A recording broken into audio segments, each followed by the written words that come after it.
guys, ang gagawin natin ngayon guys, magti-treatment tayo ng Isuzu. So ito medyo luma na siya. Ang problema nito nag-usok daw. So mamaya treatment natin. So ito yung unit na yan. So yan siya.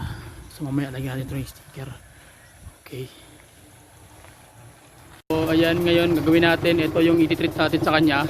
Ito ang product ng Hado Nanotechnology product. So ayan, medyo nabasa siya pero okay lang yan.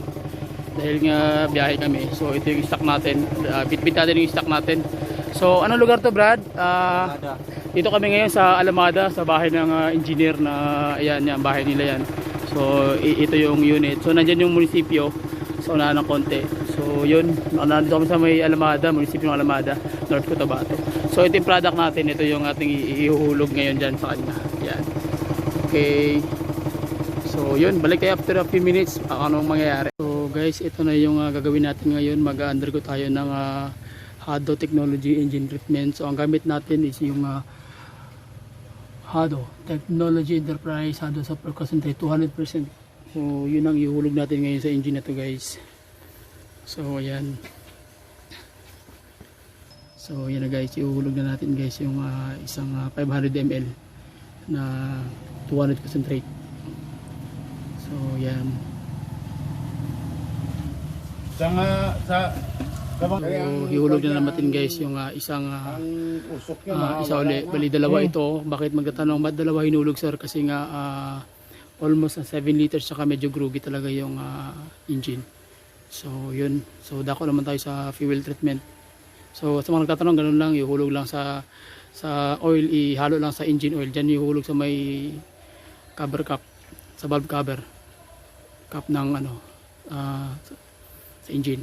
And then after that, yun na, sa oil na tayo, sa fuel na tayo. Okay, so ngayon guys, mag treatment tayo sa fuel saver extreme treatment. So ganyan lang siya. Anim yung ihulog natin sapagkat medyo groggy talaga yung injection pump nito. Talagang kailangan siyang i-calibrate.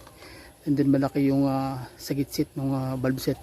So yun, kailangan natin damihan. 6 ito na bote. So after that, paandar natin. So ang ating nagtitreatment is si Hado marketing in charge ng Hado Ingensan, si Bad Herbert Paran. So yung mga nagtatanong, ito po yung mukha niya. So kilala niyo mabuti. Yan siya. So sige, 6 na bote, mayroon pang 2 natitira.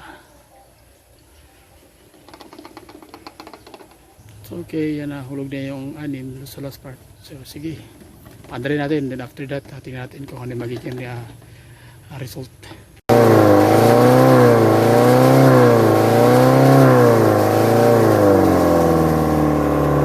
Guys, ito ngayon, pakinggan yung maigi yung before kanina na yung valve set niya. Sobrang lakas talaga ng ingay kung manarinig yung before natin. So ito na yung after. Tingnan nyo yung, pakinggan nyo mabuti yung valve set na singaw. So nabawasan siya ng more or less mga, tingnan natin mga 30%, no? Or 40% na ingay. So ganun yung Hado guys, pag naghulog tayo ng fuel treatment doon sa fuel system niya, sa fuel tank mismo, kaya niyang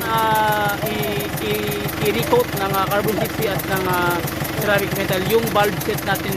Tanggalin yung carbon deposit mismo doon sa loob ng valve set. So yun ang pwedeng maging benefit ni Hado sa fuel system niya. So ayan na siya, at least nakita natin kung ano yung result. So yun lang, maraming salamat. Bye bye and God bless.